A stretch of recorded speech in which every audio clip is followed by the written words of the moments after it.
오늘 패널로 참여해 주신 패널 분들을 소개하도록 하겠습니다. 일단 전문가 패널로 부모의 인천지부의 기분 좋은 그룹홈 지영애 원장님을 소개해 드리겠습니다. 네, 인천대학교 사회복지대학원에서 지금 근무하고 계신 남지연 박사님 소개해 드리겠습니다. 안산시 투어통역센터 사무국장님인 홍순옥 선생님 소개해 드리겠습니다. 바쁘실 와중에도 이 자리에 참석해 주셔서 감사드리겠습니다.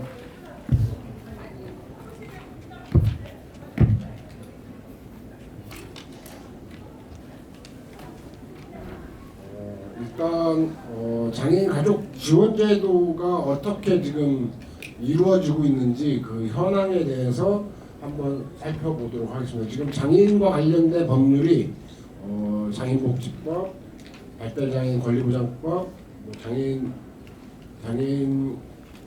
차별금지법, 그다음에 장애인 아동복지법 등 장애와 관련된 법률이 상당히 많이 제정되어 있습니다. 근데 그 법률들이 현재 제대로 작동되고 있느냐 한번 살펴볼 필요가 있을 것 같고요.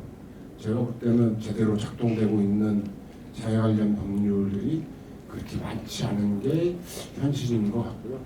그래서 장애 가족, 지금 남지연 박사님이나 여기 홍순옥 선생님은 장애 가족을 두고 저기 어머님이 청각장애를 가지고 계시고 동생과 동생의 아들이 이제 지적장애를 가지고 있는 그런 가족들의 입장에서 지금 이 장애 관련 법률들이 어떻게 작동되고 있는지 한번 살펴보도록 하겠습니다. 일단 홍순옥 선생님이 먼저 얘기해 주시죠.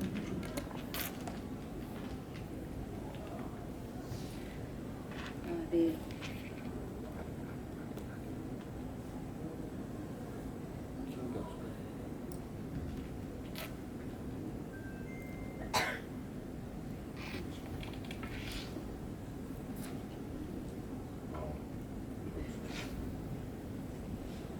네, 안녕하세요. 제가 감기가 걸려서 목소리가 좀 안 좋을 텐데, 저는 이제 동생이 장애인이고, 동생이 결혼을 했는데 아이를 낳았는데 아이가 또 장애가 있는 거예요. 그러다 보니까 이제 장애인 가족이 됐고, 대부분의 그 장애인 가족 지원이 저는 이제 형제자매로 이제 여기 패널로 나오게 됐는데, 우리나라의 그 장애인 가족 지원을 보면 엄마, 아빠, 아이 이렇게 이제 부모 자식 간의 관계에 대부분 초점이 맞춰져 있어요.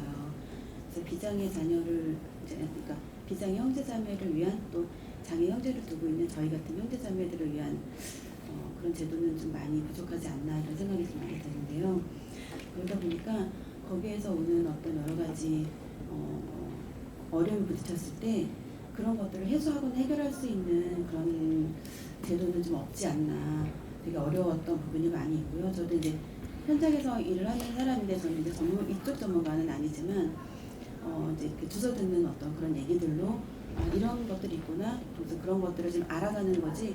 실제 그 형제자매를 위한 저는 이제 주로 형제자매에 대한 얘기를 좀 드리게 되는데 형제자매를 위한 어떤 그런 제도는 좀 많이 부족한 현실인 것 같아요. 그리고 저희 같은 경우는 이제 같이 살지 않죠. 형제자매들 같이 살지 않잖아요.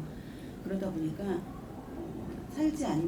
같이 살지 않는 그런 그 장애 형제를 어떻게 지원할 수 있는지, 어떻게 도울 수 있는지를 늘 가슴에 품고 있진 않아요. 근데 어느 날 순간순간 때때로 지금 어떻게 하고 있지?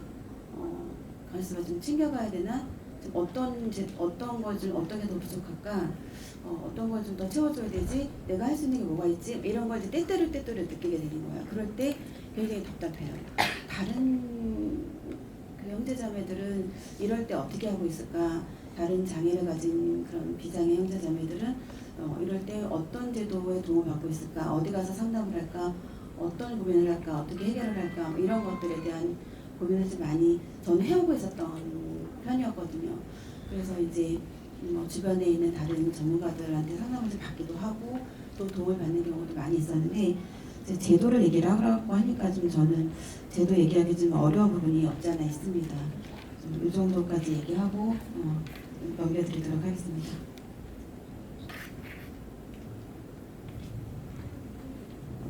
일단 자기 집에 장애인이 있다는 건 참 쉽지 않은 상황인 것 같고요. 다음으로는 지금 청각장애 어머님을 돌보고 있다고 표현해서 어쨌든 남지현 박사님 얘기를 잠깐 들어보도록 하겠습니다.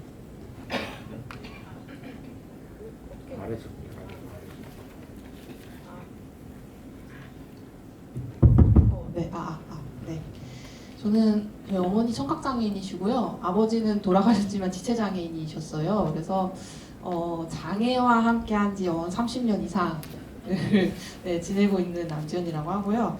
아까 뭐 장애인 가족 지원 정책에 대한 어떤 이야기를 해달라고 하셔서 제 어떤 견해 생각만 좀 개인적으로 말씀을 드리자면 장애인복지법 상에서 이제 명시하고 있는 장애인 가족 지원 제도는 크게 양육비 지원, 돌봄 지원 이 정도 수준밖에 없어요.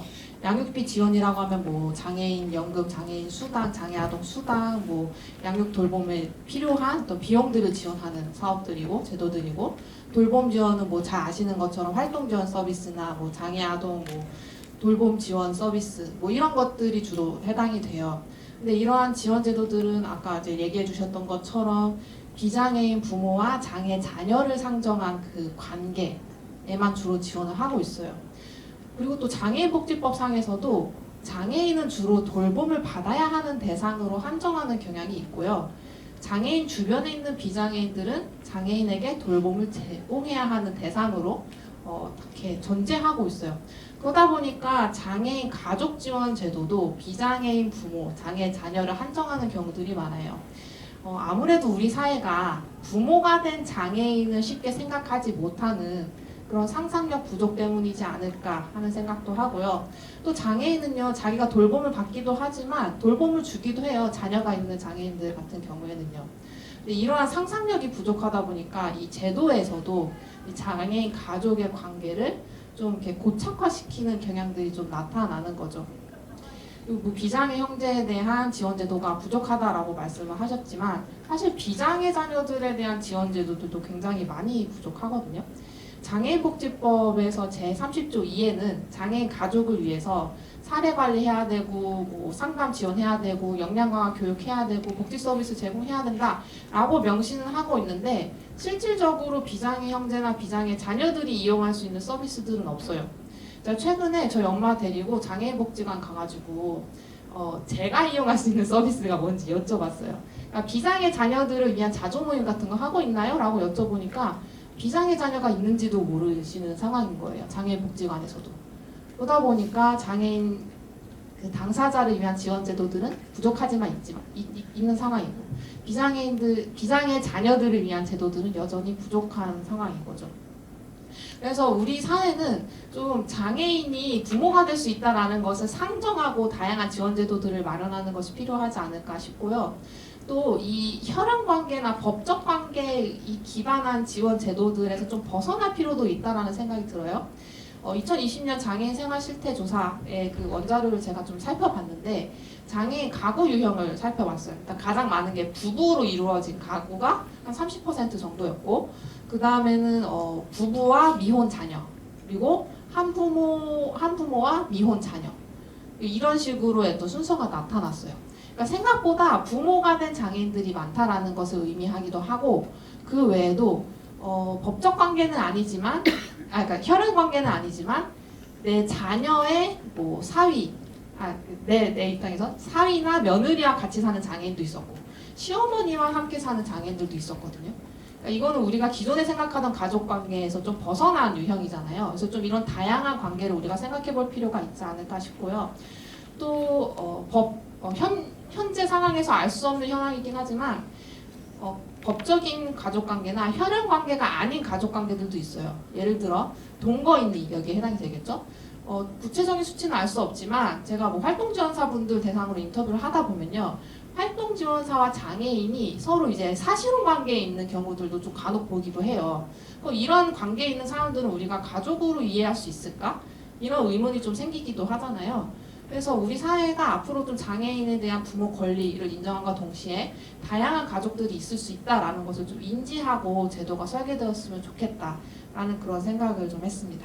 네, 여기까지입니다.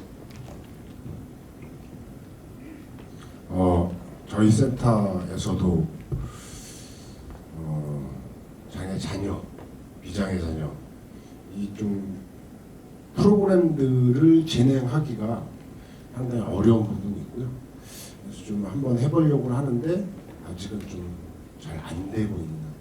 그러니까 비장애 자녀들이 이런 얘기하면 좀 그렇지만 차별받고 있지 않나라는 판단도 좀 해볼 수 있을 것 같습니다. 다음으로는 전문가 지금 그룹홈에서 20년, 25년째 지금 그룹홈에서 사회복지사로 일하고 있는 지영애 원장님의 의견을 잠깐 듣도록 하겠습니다. 네, 전문가라고 앉아있기에는 굉장히 부끄러운 지금 자리네요. 왜냐하면 옆에는 박사과정 밟으시고 너무 데이터나 이런 것들이 지금 얘기를 다 하셔가지고 그리고 이제 저쪽에 홍수로님 같은 경우도 이제 저하고도 오래 아는 분인데 이쪽 장애인 분야에서 근무를 굉장히 오래 하셨기 때문에 사실은 제가 전문가 자격증에서 새로운 그런 얘기들은 할 게 많지 않은 것 같아요. 이제 두 분들도 충분히 얘기하시는 부분이고 제가 이제 소속된 곳이 한국장애인 부모회 인천지회에서 운영하는 기분 좋은 그룹홈이라고 장애인 공동생활가정이에요. 사회복지사 1명하고 장애인분들이 4분이 가정과 같은 환경에서 생활하고 있는 그런 곳이고, 그 다음에 이용하시는 분들은 현재 이제 제가 장애인이라고 우리가 얘기하죠. 집에 부모님들하고 함께 살고 계시는 성인 장애인들이고 지적 발달 장애인입니다. 그러다 보니까 이 장애인 가족 지원이나 이런 부분에 대해서 아주 밀접하게 제가 피부로 느낄 수 있고, 그 다음에 정책에 대해서도 관심 갖게 되는 부분인데, 그러니까 한편에서는 제가 이 일을 하면서 제가 하는 일이 어떤 역할이지 이런 고민을 할 때가 있어요. 근데 그런 고민하면서 제가 혼자 스스로 이제 답하는 것 중에 하나, 제가 이용인들에 대한 지원도 있지만 가족 지원이 한 7~80% 되는구나, 제가 하는 역할이. 왜냐면 가족 안에서 이렇게 가족의 돌봄만을 받고 되게 힘들게 생활하던 분들이 이제 고등학교 졸업하고 저와 같이 공동생활 가정 와서 저하고 생활을 하는데, 이제 월요일부터 금요일까지 현재 저희는 생활을 하고 있거든요. 그러니까 그 평일 동안에 가족하고의 좀 분리의 시간을 주고, 그때 가족들은 이제 가족만의 시간을 갖고 그다음에 경제적인 활동을 하시고 이러고, 그러니까 아마 가족 지원에 대한 부분이 좀 많은 것 같아요. 근데 이제 가족 지원 제도나 이런 거에서는 사실은 피부적으로 느낄 수 있는 게 저희 이제 부모님들을 보셔도 현재 얘기하셨던 그런 이제 뭐 가족 지원 제도에는 크게 뭐 휴식 지원이나 뭐 이런 정보 제공 뭐 그다음에 산후 조리 도우미 뭐 이런 정도의 아주 소소한 몇 개만 명시되어 있는데, 실질적으로 장애 가족들이 느낄 수 있는 그런 지원 제도는 너무 지금 부족한 거는 맞습니다. 그러다 보니까 이제 이런 자리도 생긴 것 같아서 저도 이런 자리에서 얘기할 수 있는 게 되게 영광입니다. 근데 제가 전문가로서 말씀드릴 수 있는 거는 사실은 다른 분들에 비해서 크게 많지는 않아서 지금 얘기하시면서 제가 현장에서 느끼는 그런 것들을 가족의 입장이나 제가 볼 때 좀 보완했으면 좋겠는 거, 그런 걸 말씀을 드리겠습니다. 어쨌든 가족 지원을 어떻게 할 것인지에 대해서는 많은 의견들이 있고요. 근데 그러함에도 불구하고 아직 그게 현실적으로 피부에 와닿는 부분이 별로 없지 않나 이런 생각을 하고요. 다음으로는 가족 구성원 중에 장애를 가지고 있는 경우 장애 당사자가 겪고 있는 어려움, 또 문제, 욕구 등등을 좀 가족 전체 영향으로 파급할 할 수 있을 것 같고요. 지금 장애 가족들의 지금 활동 지원 제도가 제도화되어 있는 속에서 활동 지원 제도에 대한 의견들을 한번 들어보려고 합니다. 장애 가족의 돌봄을 경감시키기 위해서 활동 지원 제도가 생긴 건 아닌데요. 근데 지금 현재는 장애 가족의 돌봄을 경감시키기 위한 제도로서 활동 지원 제도가 지금 운영되고 있는 게 아닌가 싶고요. 근데 원래 활동 지원 제도는 장애인들이 사회에 나와서 사회에 참여하고 독립적으로 생활할 수 있게끔 해주자 해서 활동 지원 제도가 생긴 건데 지금의 상황들 한번 얘기를 들어보도록 하겠습니다. 먼저 홍순옥 선생님부터. 저는 지금 활동보조사를 활용하고 있지 않기 때문에 제가 특별히 더 크게 드릴 말씀은 없는데요. 저희 같은 경우는 동생이 이제 결혼을 했다가 다시 돌아온 상황이고 또 조카도 이제 장애인이 돼서 다시 돌아왔는데 약간 경계선급 예전 등급으로 따지자면 2급, 3급 이렇게 돼요. 그러다 보니까 심한 장애이긴 하지만 몸을 못 움직이거나 이러진 않았거든요. 처음에 왔을 때 다시 들어왔을 때 사회 적응이 좀 많이 필요했었어요. 그러니까 저희가 처음에 결혼을 시켜서 보낼 때보다 더 많이 안 좋은 상태가 됐던 것 같아요. 그러니까 이제 그 결혼해서 사는 과정 중에 이제 제대로 된 어떤 케어를 받지 못한다거나 제대로 된 프로그램이 없었기 때문에 그러려는 저는 생각을 하는데 와서는 이제 그런 부분을 좀 지원하기 위해서 프로그램을 여러 군데 많이 알아보고 여러 군데 같이 다닐 수 있도록 활동 보도를 좀 썼던 기억이 있었어요. 예전에 꽤 오래전이었는데 아마 초창기였던 것 같아요. 그래서 그때는 이제 혼자 다니지 못하니까 차도 혼자 못하고 돈 계산 이런 것도 잘 못하니까 이제 같이 다니게 했었거든요. 그래서 한 1년 정도 이용하고 났는데 그리고 난 다음에는 혼자서 대부분 제 동생 같은 경우는 밥도 하고 청소도 하고 이런 걸 해요. 물론 자기 주장이 없거나 혼자서 여행을 하고 이런 건 전혀 못하고 글을 잘 못 읽긴 하지만 집에만 있으면 본인이 활동할 수 있는 건 다 하거든요. 그러다 보니까 활동보조를 어떻게 엮어서 같이 역할을 좀 분담해서 할 수 있는 게 뭐가 있을까라는 생각을 좀 그때 이제 끝내고 못했던 것 같아요. 근데 이번에 이제 이걸 질문을 받으면서 제가 좀 저희는 이제 가족 구성원이 엄마랑 친정엄마랑 분가해서 살았다가 다시 합가를 한 상황이었거든요. 그리고 조카도 같이 이제 셋이 살다가 조카를 다시 제가 이제 분가시켰어요. 아무래도 독립을 시켜야 될 것 같아서 그런 과정에서 다시 또 활동보조를 좀 써야 되나라는 생각을 했었거든요. 근데 그게 이제 활동 지원가를 쓰게 되면 의지하는 게 훨씬 더 많이 생길 것 같더라고요. 조카 같은 경우는. 그래서 그런 거 잠깐 지향하고 혼자서 다닐 수 있는 걸 계속 훈련을 시켰어요. 그래서 혼자서 차도 탈 수 있고 혼자 활동할 수 있는 부분을 좀 더 영역을 좀 더 넓혔던 부분이 있던 것 같고요.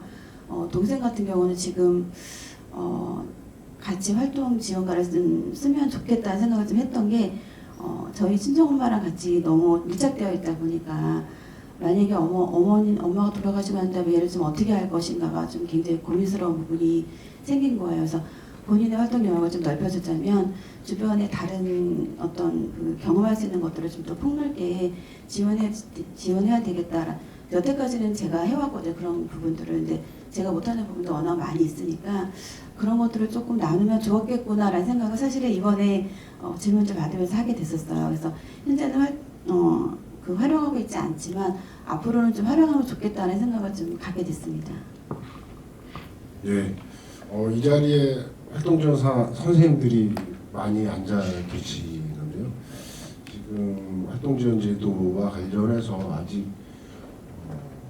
이용하지 않는 장애인들이 좀 많이 있는 것 같고요. 그래서 그 부분은 활동지원 중개기관 지역사회가 좀 나서서 활동지원제도를 어떻게 만들어갈지 의견들을 만들어봤으면 좋겠다는 생각이 들고 남지원 선생님이 그에 대한 대안을 한번 제시해 주실 것 같습니다. 참 마치 운이 좋게 제가 작년에 보건복지부 활동지원 서비스 이용 실태 연구 참여한 적이 있었어요. 그래서 일단 저희 지도 교수님이신 전재 교수님이 이런 식으로 활동지원 서비스가 바뀌어야 된다라고 의견을 주셨었는데, 대표적인 건 뭐냐면 일단 첫 번째로 활동지원 서비스가 유연하게 바뀌어야 된다라는 거였어요. 일단 저희가 연구를 하면서 발견했던 한 사례가 있는데, 이 장애인분은 평소에 직장을 다니세요. 이거 직장을 다니다가 직장에서는 근로지원인의 도움을 통해서 일을 하시고, 퇴근을 하시면 활동지원사의 도움을 받아서 가사를 하시는데, 근데 문제는 퇴근하고 오면은 밤늦은 시간이니까 활동지원사분이 이 시간에는 일을 못 하시는 거예요. 왜냐면 활동지원사분도 자신의 가정에 가서 이제 돌봄을 하셔야 되니까. 그래서 장애인분이랑 활동지원사랑 같이 협의를 한 게, 활동지원 서비스 그 결제 시간은 퇴근 이후로 하되, 활동지원사는 실질적으로 낮에 와서 장애인이 없을 때 와서 가사를 해줘라 라고 이제 협의를 한 거예요. 이게 활동지원 서비스 현재 원칙상 편법이기는 합니다만, 전 이런 식으로 그래도 좀 바뀌어야 된다고 생각하는 이유가 뭐냐면, 아까도 이제 소장님이 얘기해 주셨던 것처럼, 사회자님이 얘기해 주셨던 것처럼, 이제 활동지원 서비스가 장애인의 사회활동을 지원하기 위해서 만들어진 제도인데, 이 장애인이 자신의 어떤 일을 같이 일을 하면서 가사를 병행할 수 있도록 활동지원사가 역할을 해야 되는데, 이게 지금 현재 활동지원 서비스는 장애인이 일하는 시간에는 원칙적으로 근로지원인이랑 병행해서 이용할 수 없다 보니까 이런 좀 한계가 발생하는 거죠. 그래서 장애인이 일을 하고 있을 때 가사에 대한 신경을 좀 쓰지 않도록 활동지원사분이 장애인의 어떤 가사 지원을 해줄 수 있는 방향으로 좀 유연하게 바뀌면 좋겠다라는 의견을 좀 제안을 했었는데, 복지부에서는 이걸 좀 이제 거절을 했었어요. 그래도 원칙적으로 장애인이랑 활동지원사가 대면을 해서 서비스를 제공하는 것이 맞다라고 이제 그 원칙을 고수하고 있기 때문에요. 그리고 또 두 번째로 제안했던 거는요, 감각장애인을 위한 활동지원 서비스는 좀 바뀌어야 된다라는 거였어요. 제가 주변 사람을 통해서 들었었던 말이 있는데, 시각이나 청각장애, 그러니까 감각장애인들은 장애인 유형 중에서도 그 위계가 낮다, 계급이 낮다라는 말을 했거든요. 왜냐하면 지금 우리나라의 장애복지 서비스는 주로 지체, 내병면, 발달장애인에 한정되어 있어요. 그러니까 그 지원도 부족한 상황이긴 합니다만 주로 한정된 장애 유형에만 지원을 하고 있기 때문에 시각이나 청각장애인이 이용할 수 있는 서비스가 많이 없는 거죠. 그래서 지금 인천시를 중심으로 점자 수어 실태 연구에 참여를 하고 있는데, 한 100명의 시각장애인, 청각장애인 분들에게 여쭤봤어요. 활동지원 서비스 필요하냐 여쭤봤더니, 시각장애인분은 활동지원 서비스가 필요하다라고 30% 정도 응답을 하셨고, 청각장애인분은 활동지원 서비스보다는 의사소통 지원해줄 수 있는 인력이 필요하다라고 응답을 해주셨거든요. 그러니까 이게 똑같은 활동지원 서비스라고 하더라도 장애 유형에 따라서 좀 세부적으로 진행이 될 필요가 있다라는 거예요. 그래서 미국에서는 이런 식으로 활동지원 서비스를 운영해요. 예를 들어 시각장애인이 있으면 활동지원사가 전화로 시각장애인에게 필요한 그런 테스트 정보들을 얘기를 해줘요. 예를 들어 시각장애인이 나 이 책 몇 페이지 읽어줘 라고 하면 활동지원사가 전화를 해서 이 책의 내용은 이런 것들이 있어요 라고 얘기하면 이것도 활동지원이라고 이해할 수 있다라는 거예요. 이거를 이제 청각장애인에게 적용을 해보면, 청각장애인 수어를 이용하시는 분은 수어 통역을 해주실 수도 있고, 수어를 이용하지 않는 구화사용 청각장애인들에게는 같이 대동해서 뭔가 의사소통을 지원해줄 수 있는 그런 방식으로 서비스를 이용해 볼 수가 있겠죠. 그러니까 이런 식으로 활동지원 서비스가 좀 다각화될 필요가 있겠다라는 그런 결론을 내렸었는데, 복지부에서는 이를 받아들여줄지는 네, 잘 모르겠습니다. 어쨌든 이런 서비스 현황에 대해서 말씀을 드렸습니다. 그 활동지원 서비스가 너무 딱 틀을 정해놓고 그 틀을 벗어나면 다 불법 부정수급 뭐 이렇게 해서 이제 환수 취하고 막 이런 게 상당히 많아요. 근데 지금 장애 당사자 활동 지원 서비스를 이용하는 이용자 입장에서 좀 생각했으면 좋겠다는 생각이 드는데, 그건 세부장정보원이나 여기서 법령관리공단 여기서 절대 승인을 안 하고 있는 뭐 이런 현실이고요. 지금 다음으로 지영 원장님이 또. 네, 이제 제가 이제 접하게 되는 분들이 주로 지적 발달 장애인 분들이다 보니까 이제 이쪽에 활동 지원 서비스에 대한 부분들이 제가 많이 사례를 겪게 되잖아요. 네.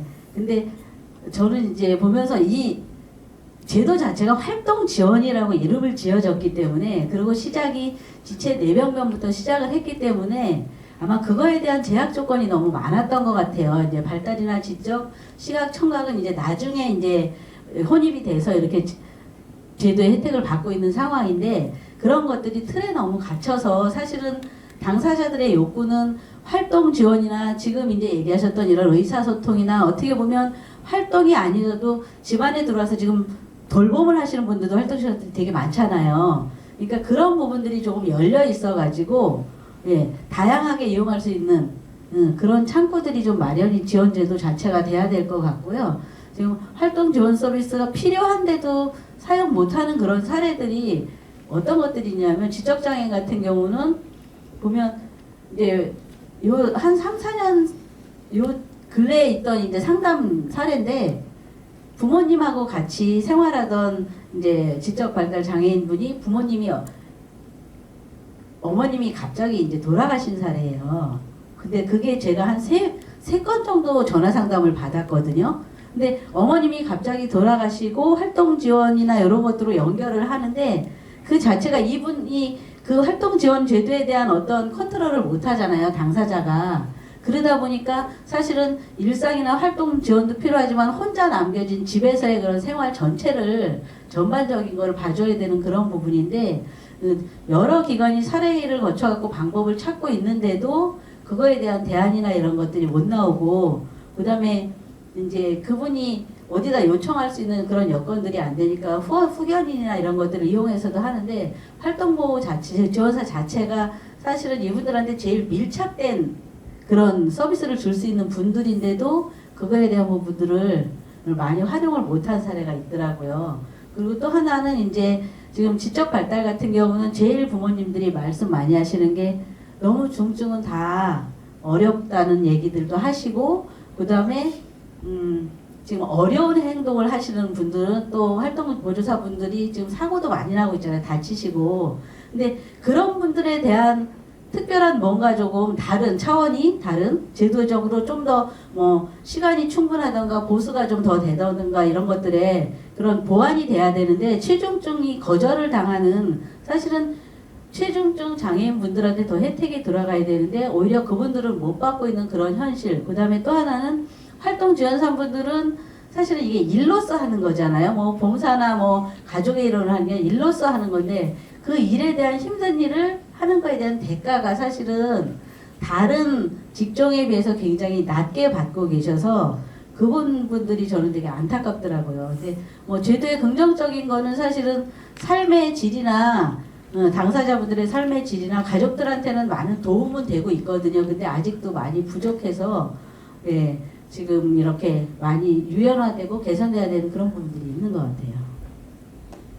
네, 현재의 활동 지원 서비스가 원래 취지와 다르게 좀 너무 돌봄 중심으로 흘러가는 게 아닌가라는 생각이 들고, 지금 지적 발달 장애인들이 돌봄으로 해소할 수 있는 문제는 아닌 것 같다는 생각이 들거든요. 그 바우처 시간도 중증의 내병변과 비교했을 때 월등히 시간이 줄어드는 뭐 이런 상황들도 좀 극복을 해야 될 것 같고요. 지금 현재 돌봄보다는 지적 발달 장애인이든 뇌병변이든 지체 장애인이든 어쨌든 사회에 나와서 뭔가를 할 수 있는, 그 무언가를 할 수 있는 거를 좀 활동지원사 선생님들이 좀 찾아줘야 되지 않을까, 그런 생각을 해보게 됩니다. 다음으로는 탈시설 관련해서 좀 이야기를 나눠보고 싶은데요. 지금 정부가 22년부터 24년까지 3년 동안 시범 사업을 통해 이제 탈시설 자립 기반 여건을 만들고 25년부터 본격적인 탈시설을 진행하겠다, 이렇게 예전에 발표를 했는데요. 지금은 윤석열 정부 들어서 이게 바뀌었을 것 같아요. 아무 얘기 안 하고 어쨌든 지금 탈시설 관련해서 이러저러한 사회적 합의들이 만들어지고 있는 와중에 지금은 인천시 같은 경우는 탈시설이라는 용어를 쓰지 마라 뭐 이렇게 지금 이렇게까지 하고 있습니다. 그래서 지금 탈시설에 대한 입장들을 한번 들어보려고 하는데 지금 장애가족과 전문가 입장에서 탈시설이 어떤 형식으로 이루어지고 어떻게 되었으면 좋겠는지 한번 이야기를 나눠보도록 하겠습니다. 일단 남진 박사님. 어려운 주제를 저 먼저 하라고 하니까 되게 부담스러운데요.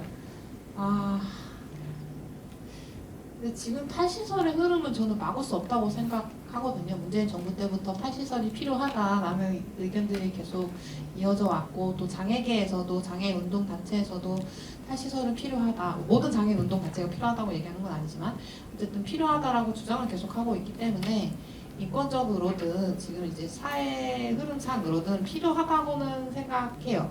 그런데 필요하다고 주장은 하는데 그만큼의 어떤 지원 환경들이 마련되고 있느냐 하면 또 그것도 아니고, 또 지원이 부족하다 보니까 탈시설을 해서 다시 시설로 재입소하시는 분들이 많아지기도 하고, 또 그 모습을 옆에서 지켜본 부모님들은 우리 아이 탈시설 절대 안 돼 라고 반대하는 그런 악순환이 발생하고 있거든요.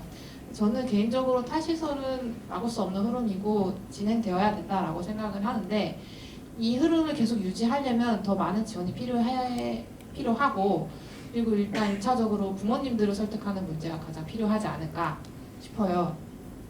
부모님들이 반대하시는 이유는 크게 죄책감이거든요. 이거는 이제 모든 부모님들이 다 그러신 건 아니고 제가 들었던 일부 사례에 대해서만 말씀을 드리는 건데, 일단 부모님 입장에서는 장애인 자녀를 시설에 보냈다라는 것 자체가 내가 내 아이를 버렸어 라는 죄책감을 갖을 수밖에 없어요. 옆에서 누가 뭐라고 하지 않았어도 혼자서 그렇게 죄책감을 가지시는 거죠. 그러니까 일단 그렇게 시설에 보냈으니까 자녀는 거기서 잘 살아야 돼요. 그래야지 이제 자기 죄책감이 좀 나아지는 건데, 근데 지금 정부의 기조 흐름상 탈시설이 확대되고 있다 보니까 이 아이가 거주시설에서 또 나와야 돼요. 그럼 부모님의 입장에서는 아이를 2번 버리게 되는 거예요. 그러니까 거주시설에서 잘 살아도 지금 내가 안심할 수 있을까 말까 한데도 아이가 또 이제 지역에서 나와서 살게 되면 이 아이가 혼자서 잘 살 수 있을까라는 그런 생각이 드는 거죠. 그러면서 또 이제 이중의 죄책감이 생기면서 탈시설을 반대하게 되는 건데, 어쨌든 부모님이 탈시설을 반대하시는 이유는 탈시설에서 잘 살고 있는 장애인들을 실질적으로 본 경험이 많지 않기 때문에, 그리고 탈시설한 장애인들을 위해서 정부가 어떤 지원을 하고 있는지 알 수 없는 상황이기 때문에 반대를 하시는 거라고 생각하거든요. 그래서 이 지원 정책들이 무엇이 있는지 꼼꼼히 정리를 해서 부모님들께 교육을 하는 그런 프로그램들이 필요하다고 생각하고, 또 이런 지원 제도들을 잘 이용하고 살아가고 있는 장애인들을 실질적으로 보여주면서 탈시설해서 잘 살 수 있어요. 부모님들 안심하고 탈시설 한번 맡겨보세요. 이렇게 얘기할 수 있는 환경이 마련이 되어야 되지 않을까 합니다. 그래서 이런 지원 정책들을 많이 알고 있는 부모님들은요, 자립생활센터에 가서 물어봐요. 우리 아이 탈시설 할 건데 이런 공공임대주택 입주할 수 있느냐, 들어갈 수 있느냐, 그리고 자립생활 정착금이라는 게 있는데 이거 지원받을 수 있느냐, 이런 거를 적극적으로 물어보시거든요. 이런 제도들을 잘 알고 계시는 부모님들은. 그래서 일단 그러니까 당사자의 의지도 중요하지만 부모님의 의지도 중요한 영역이 탈시설이기 때문에 부모님을 설득하는 과정이 일단 필요하다고 생각합니다. 예, 저희 한겨름센터가 지금 자립생활주택, 그러니까 옛날에 체험홈을 지금 한 군데 운영하고 있는데, 이 체험홈은 입주 기간이 2년이고요. 2년 안에 자립생활을 할 수 있게끔 공공임대나 뭐 이런 데를 좀 알아서 자립할 수 있게끔 해주는 건데, 부모님들 또 자립생활 주택에 입주를 시키려고 많이 애를 쓰시는 것 같아요. 근데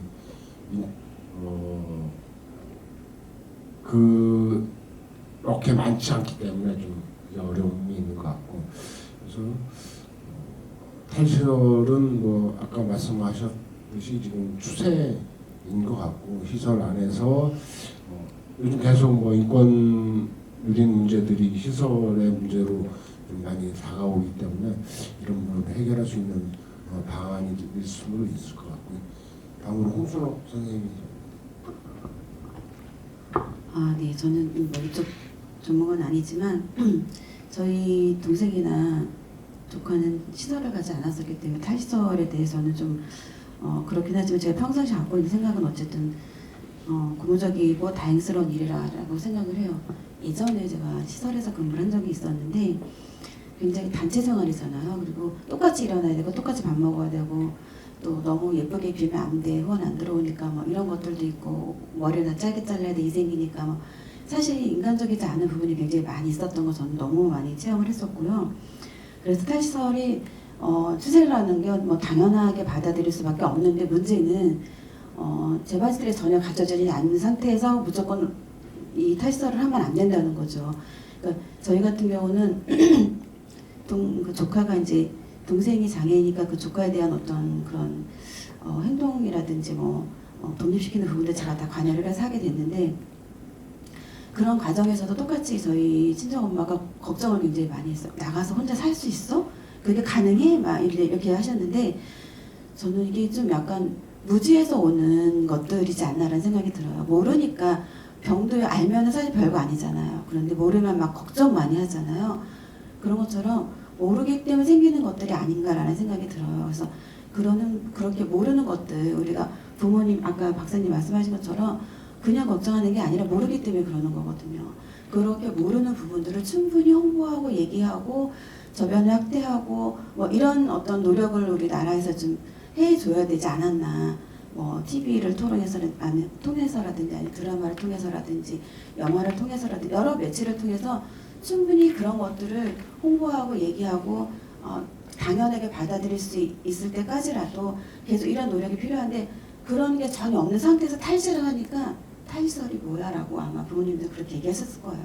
저희 엄마도 마찬가지로 독립 그게 가능해라고 하셨던 것처럼 그래서 계속 얘기하고 설득하고 가면 이렇게 제 조카는 체험에서 지금 생활을 하고 있거든요. 그래서 그런 것들을 보여드리고 이런 제도가 있었어 이렇게도 하는구나 또 도움도 이렇게 주변에서 많이 받고 있고 또 여기서 충분히 잘하고 있고 또 그런 잘하고 있는 모습을 집에 와서 또 보여주니까 얘 혼자서도 나 죽고 나서도 얘 혼자서도 살 수 있겠구나라는 안심하는 부분이 생겼던 거예요. 그래서 이런 부분들은 모르기 때문에 생기는 것들이 아닌가라는 생각이 저는 좀 많이 들어서 그런 모르는 것들을 좀 편하게 알 수 있는 어떤 마케팅, 홍보 이런 게 좀 저희도 좀 도입돼야 되지 않나 이런 생각 저는 좀 해봤습니다. 예, 어쨌든 부모님에게도 교육을 해야 되고 사회적 합의들을 이끌어 나가는 과정들이 좀 필요하지 않을까 싶습니다. 공동생활과정에서도 비슷한 생각을 하지 않을까 싶은데요. 진행자님. 네, 공동생활 가정도 시설로 봐주시기 때문에요. 저도 탈시설 대상입니다. 네, 그래서 사실 이 자리에 나와서 얘기하는 게 맞나 싶은 그런 생각도 잠깐 했어요. 근데 저는 현장에서 제가 20년 넘게 공동생활 가정에만 저는 근무를 했거든요. 이게 얼마나 이제 필요한지 그런 걸 알았기 때문에. 근데 탈시설은 사실은 꼭 필요한 부분이에요. 그리고 저도 거기에 뭔가 좀 편승해서 우리가 만나는 그런 장애인분들이 그 대형 시설이나 이런 데 가서 정말 자유나 그런 규제가 심한 곳에서 이렇게 자유와 자립이 없이 살아가는 그 생활은 정말 없어져야 된다고 생각을 하거든요. 근데 이제 제가 현장에서 접하는 부모님들은 이제 굉장히 힘든 부모님들이다 보니까 탈시설 제도 나오면서 우리는 앞으로 어떡하라고 죽는 수밖에 없겠구나 이런 얘기들을 사실 많이 하세요. 왜냐하면 당신들이 끝까지 책임져야 된다고 생각을 하시기 때문에 아니면 당신이 돌아가시면 내 자녀한테 이 장애 형제자매를 맡겨야 된다는 그런 아주 무거운 부담감 때문에 그나마 나중에 나이 먹으면 어디라도 보내고 내가 죽으면 괜찮겠지 이런 생각들을 하시기 때문에 탈시설에 대한 반대나 이런 것들이 많으신데 그거는 정말 몰라서 하는 얘기고 옛날 생각이시거든요.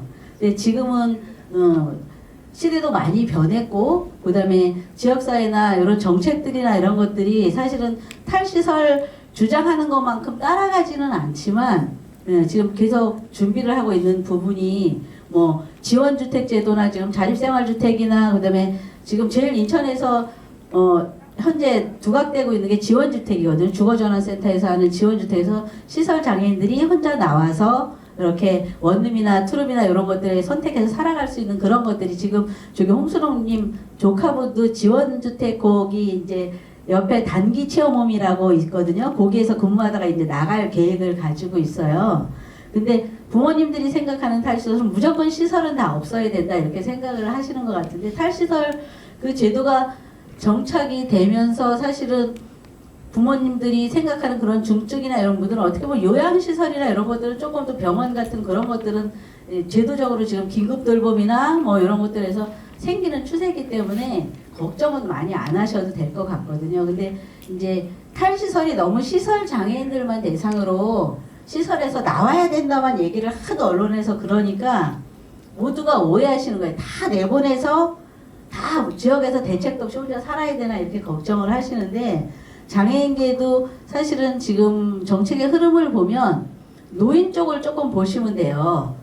노인 쪽을 살짝 곁들여서 보시면 지금 저 노인이 먼저 가고 있거든요. 노인이 지금 의료와 돌봄을 통합하는 지역사회 통합 돌봄 계획을 지금 시범성 하고 있잖아요. 거기에 보면 본인이 살던 집에서 노후까지 잘 살게끔 그래서 집에 계셔도 다 파견해서 집에서 돌봄을 받고 병원 치료나 이런 것도 다 지원을 받고 살 수 있게끔 정책이 다 조금씩 만들어지고 있거든요. 그러니까 장애인들도 탈시설 반대해서 이렇게 서로 싸우는 것보다는 저는 우리도 의료나 돌봄 왜냐면 장애인 돌봄만 필요한 게 아니잖아요. 의료가 같이 병행해야 되기 때문에 의료와 돌봄이 같이 되고 그다음에 자기가 살던 자기네 동네에서 이웃에서 그렇게 살아갈 수 있는 제도를 만들어 달라고 목소리를 높이는 게 저는 훨씬 나을 것 같다고 생각합니다.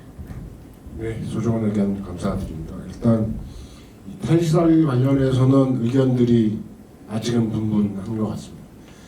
그럼에도 불구하고 지금 활동지원 서비스나 공공의견, 지원주택, 좀 각종 제도들이 지금 잘 만들어져 가고 있는 과정이라 지금 시설에 100명 이렇게 막 잔뜩 모아놓고 이렇게 좀 시설 안에서 이렇게 하는 건 좀 아닌 것 같다라는 생각이 들고요.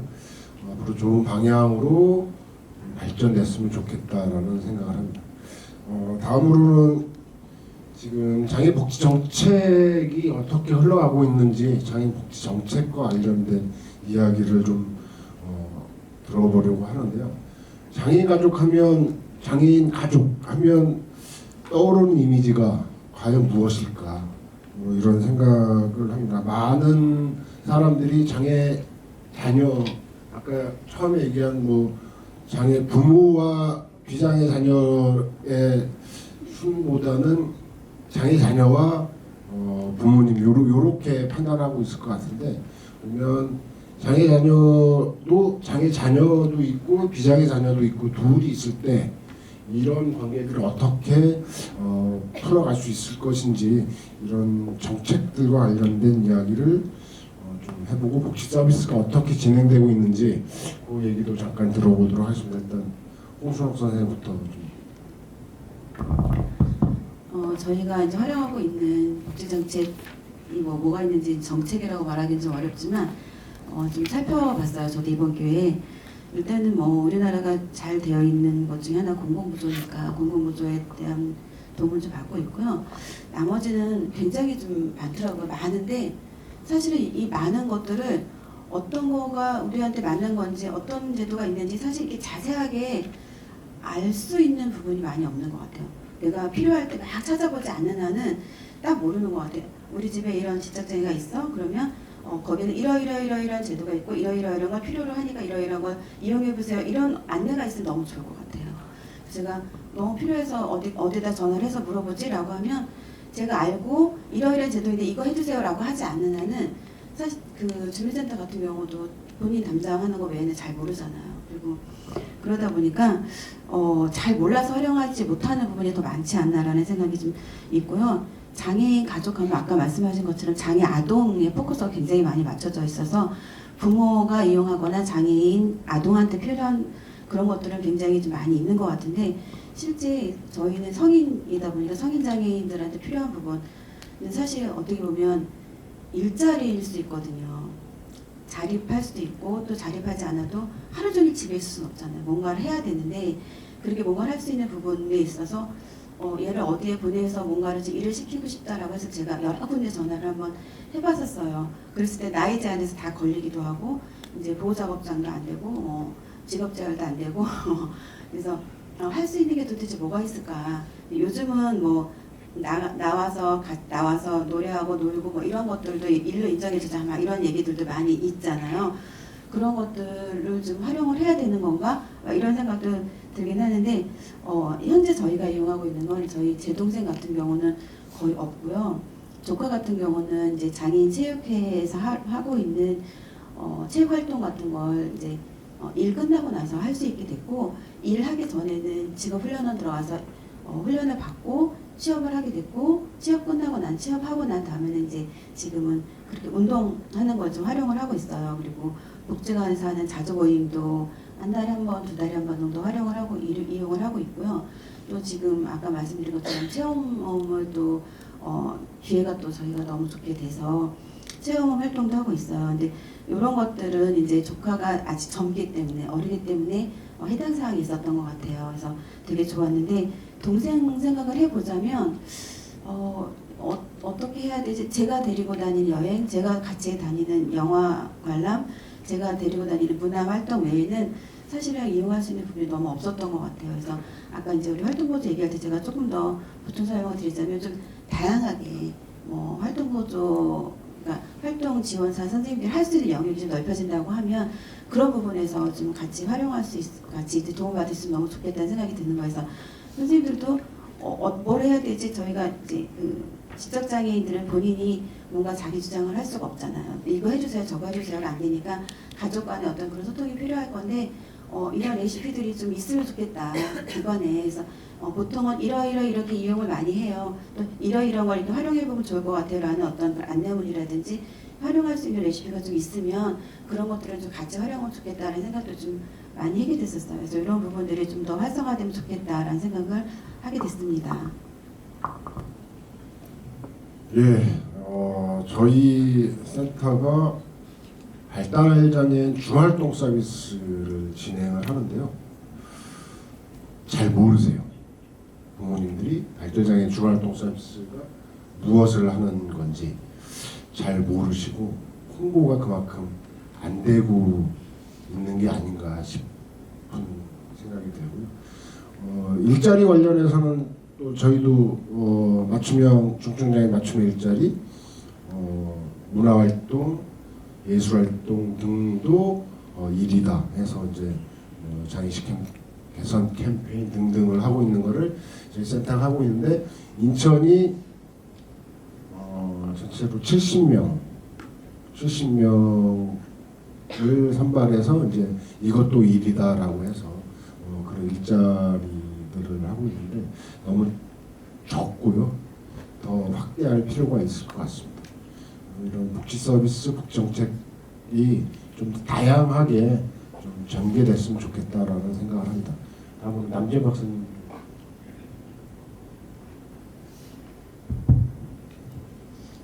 항상 지영애 선생님이 마지막에 얘기하셔서 지루하시지 않을까 싶긴 한데요.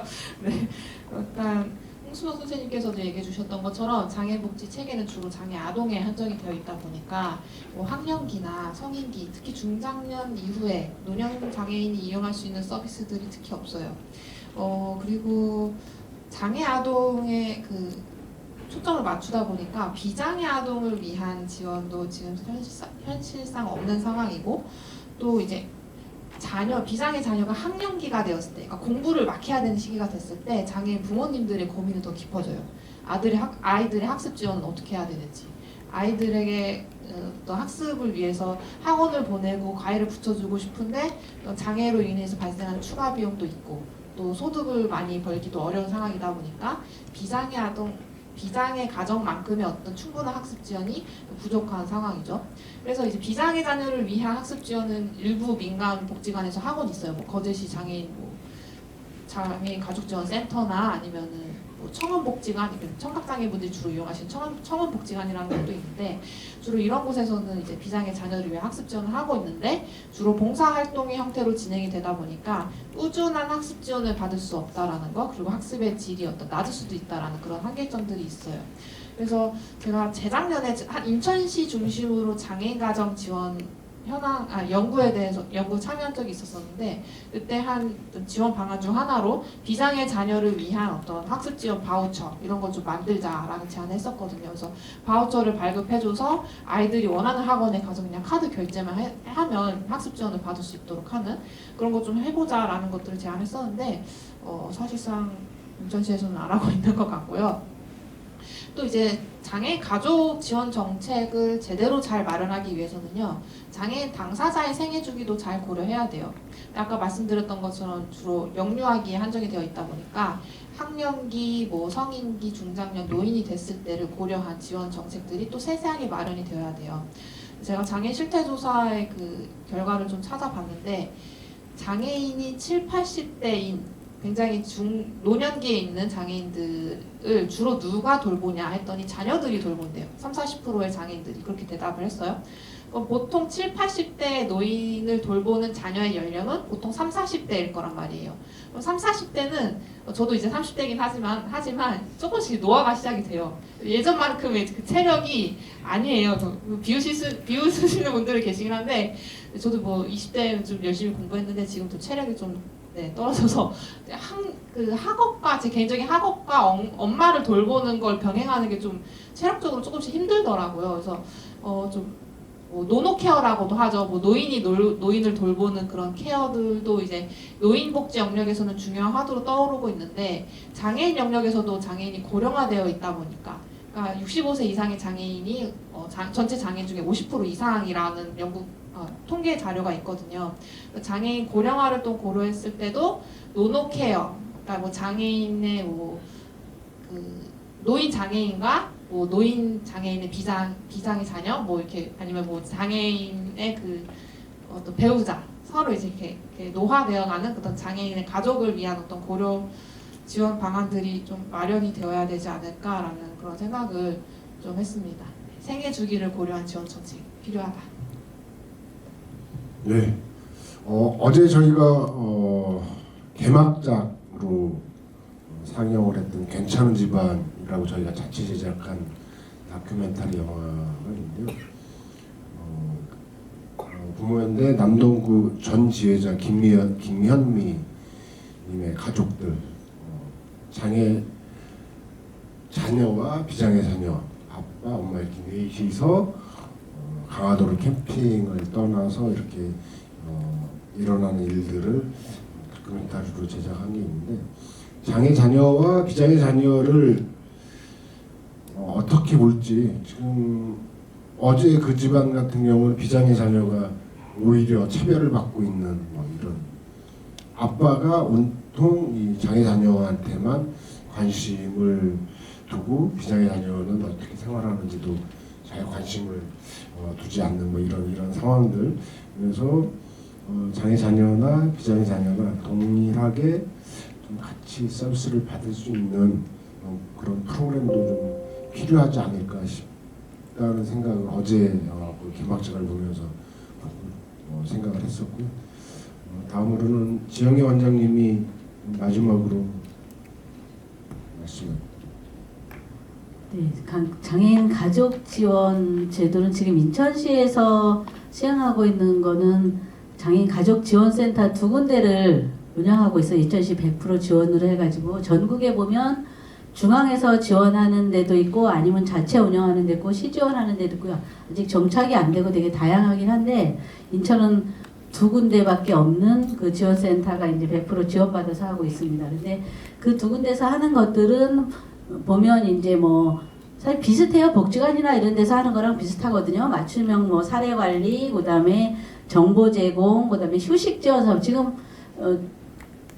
최근 몇 년 사이에 그나마 제일 인기 있는 게 아마 휴식 지원 사업인 것 같아요. 가족들이 다 함께 이렇게 여행을 가서 쉴 수 있는, 어제 본 저도 영화를 가서 봤거든요.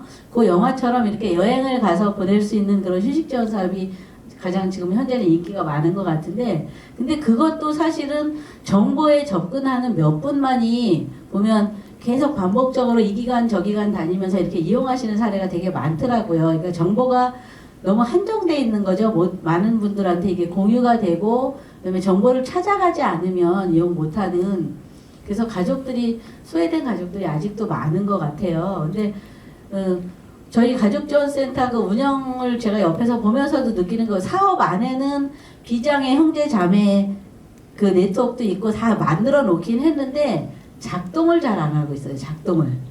이제 참여자들 모집하는 것도 쉽지 않고, 그 다음에 거기에 대한 것들이 그동안에 이제 노하우가 쌓이지 않고 사례들이 많지 않다 보니까 실제 실무자들도 어떻게 해야 되는지 그런 것들이 되게 어려워하는 부분들이 많더라고요. 그래서 지금 가족지원센터나 이런 데 보면 부모님들이나 이렇게 지금 가족분들이 사실은 요청을 많이 하는 게 제일 좋은 것 같아요. 이런 프로그램 필요하다, 이런 사업 해달라를 요청을 해서 자꾸 같이 접근을 해야지 기다리면 지금은 오지 않는 시대인 것 같거든요. 그래서 현재 가족지원센터가 되게 2개밖에 없어서 인천에도 광범위하게 좀 구별로 하나씩 좀 생겼으면, 그러면 구마다 좀 이렇게 챙겨서 사업을 할 수 있는 그런 것들 여력들도 있어서 좀 많이 될 것 같은데 현재 안 되고 있고, 그래서 그 부분이 조금 안타깝고요. 그 다음에 제가 이제 늘 좀 가족, 저희 부모에서 하니까 가족들을 많이 보는데 제일 안타까운 게 비장애 형제 자매분들, 그분들이 사실은 아까도 말씀하셨지만 오히려 장애 자녀보다 가족 안에서는 더 소외되거든요. 그리고 특히나 사춘기나 고3 올라갈 때 그런 시기가 되면 가족 안에서 오히려 더 집중받아야 되는데 장애 자녀 때문에 본인이 더 많이 소외되고 힘들어지는 그런 부분들이 있어요. 그래서 그런 부분들이 사실은 그분들만의 네트워크나 그 다음에 정보 제공이나 그분들을 서로 지지하고 힘이 되는 그런 작은 조직들이 저는 좀 만들어져야지 가족에게도 힘이 되지 않을까 그런 생각을 합니다.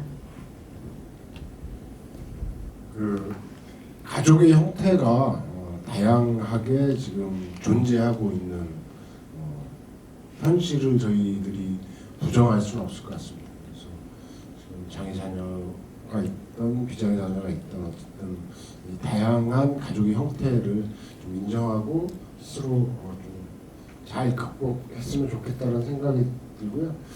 마지막이 될 것 같습니다. 마지막으로 지금 장애 가족과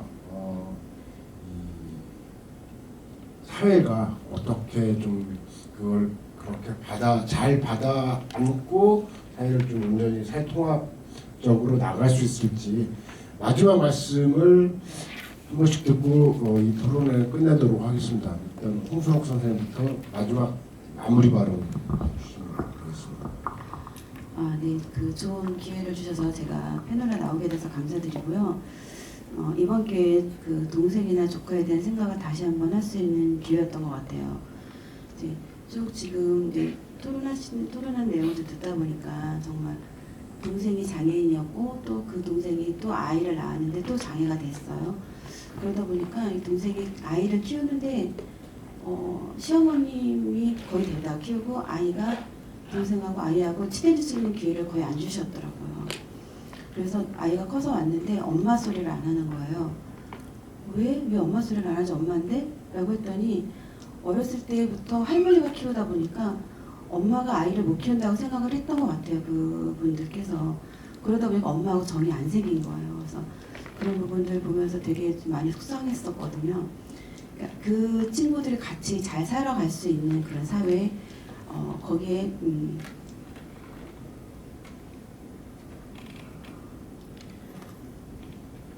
비장애인 저희 형제들도 같이 잘 살아갈 수 있는 그런 사회가 됐으면 좋겠습니다. 네, 잘 살았으면 좋겠습니다. 계속 지영희 원장님 제일 마지막에 발언을 하셔서 다음 발언 지영희 원장님께 드리겠습니다. 네, 제가 이런 자리에 이렇게 나와서 얘기를 할 수 있는 기회가 돼서 감사드리고요. 네, 저는 다른 얘기입니다. 지금 오늘 아마 이 시간쯤에 저희 그룹홈 이용자분 중에 데이트를 하고 있는 분이 계세요. 여기 활동 지원사분들이 많다고 그래서 제가 좋은 사례로 하나 말씀드리는 거거든요. 저희가 법인에서 그룹홈을 3개 하고 있는데 여자홈 하나 있고 남자홈이 2개가 있어요. 근데 저희는 뭐 시설이라는 개념이 아니라 정말 또래끼리 모여 살면서 사회복지사가 옆에서 조력하고 지원하는 역할을 하고 있거든요. 근데 주말에는 집에를 가잖아요. 집에 가면 이분들이 토요일날 심심해갖고 저희 이제 사회복지사람들이 늘 전화를 해요. 선생님 뭐해요? 토요일날 어디 가요? 이제 뭔가 하고 싶은 그런 거죠. 근데 활동 지원 제도가 생기고 활동 지원사를 연결하면서 여자친구가 있는 다운 남자분이에요. 네, 근데 그분이 이제 활동 지원사의 도움을 받아서 영화를 보고 볼링을 치는 거를 주말에 한 달에 한 번씩 데이트하는 날로 정했어요. 그러니까 양쪽 부모님들께서는 사실 당사자들이 완전 경증이거나 능력들이 이제 안전이나 이런 거에 믿을만하지 않으니까 둘이 만난다고 하면 반대를 하세요. 저희가 그동안 계속 사회성 훈련을 하고 그래서 괜찮다고 전화통화만 해도 된다고 해도 부모님들은 안 그러시거든요. 그래서 계속 기회가 없었는데 활동지원사분을 연결하면서부터 활동지원사가 같이 가면 한 명만 같이 가면 이 두 분 데이트하는 거를 허락하셔가지고 지금 거의 올해는 내내 그렇게 한 달에 한 번씩 두 분들이 데이트를 계획을 영화를 보거나 볼링을 짜고 그 다음에 식사를 하면 활동지원사분들한테 제가 좀 부탁을 드리는데 장애인분들이 이렇게 갈 때 본인들이 지불을 하세요. 식사비 그런 거를. 근데 저희는 이제 중간에 사회복지가 꼈으니까 데이트하면 더치페이로 각자 내던지 아니면 여자친구가 한번 내든 남자친구가 내든 이런 거를 저희가 중간에서 이제 개입을 해서 오늘 즐겁게 데이트를 사실 하고 있거든요. 그렇게 되면 가족들은 주말에도 이 장애 자녀에 대해서 걱정을 안 하고 또 주말 가족끼리 교회를 가시거나 이렇게 다른 생활을 할 수 있는 그런 부분들이 돼요. 그래서 지금의 제도들이 부족하긴 하지만 저는 적극 활용을 해서 장애인분들이 정말 활동해서 삶의 질이 달라지는 그런 쪽에다 좀 초점을 맞춰서 노력해 주셨으면 좋겠습니다. 예, 저도 활동전사 선생님들이 좀 힘들게 일하고 계시는 건 알고 있지만 어쨌든 좀 더 장애인들에게 적극적인 삶을 살 수 있게끔 지도하고 좀 지도 편달을 좀 부탁을 드리도록 하겠습니다. 토론의 마지막 발언으로 남지현 박사님. 네. 마지막 발언이 어렵긴 한데 일단 장애인 당사자분들이나 가족분들이 가장 힘들어하시는 거는 정보가 없다라는 것. 그래서 이 정보를 쉽게 접근하기 위해서는 적어도 장애인 등록할 때 저희가 행정복지센터를 가잖아요. 그래서 장애인 등록을 하면서 동시에 이런 서비스들을 이용할 수 있어요 라는 것을 하나의 종이로 같이 전달해 줬으면 좋겠다라는 생각을 좀 하고요. 그리고 비장애 형제나 형제 자매나 비장애 자녀들이 나 장애인 가족이에요 라고 이제 당당하게 얘기하지 못하는 이유는 아마도 우리 사회가 장애에 대한 인식이 좀 좋지 않기 때문이지 않은가라는 생각을 해요. 그래서 전반적으로 장애 인식을 개선하기 위한 노력들이 필요하겠고